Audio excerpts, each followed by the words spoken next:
दरम्यान तिकडे कराडसोबत फिरणारे आरोपी खंडणी आणि खून प्रकरणातले असल्याचा आरोप सुरेश धस यांनी केला। 22 ऑक्टोबर 2023ला महादेव दत्तात्रय मुंडे याचा खून झाला। त्यातला एकही आरोपी अजूनही पकडला गेला नाहीये। आरोपी हे आका वाल्मी कराडचा मुलगा सुशील सोबत फिरताना दिसतायत असा गंभीर आरोप धस यांनी केला। राजाभाऊ फडला मुख्य आरोपी करा असं वाल्मी कराड यांनी पोलिसांना सांगितलं होतं। परळीवरून पहिली हत्या संतोष देशमुखची झाली, बाकी सगळ्या हत्या परळीत झाल्याचा दावा त्यांनी केला।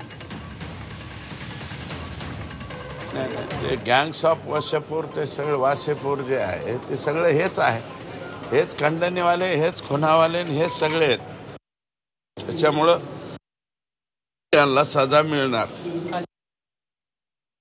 22 ऑक्टोबर 2023ला महादेव दत्तात्रय मुंडे या तरुण माणसाचा खून झालेला आहे आणि त्या खुनाचा अद्याप एकही आरोपी अटक केला गेलेला नाही। आरोपी सुशील म्हणून जो आकाचा पोरगा आहे त्याच्या अवतीभोवती फिरताना दिसतात।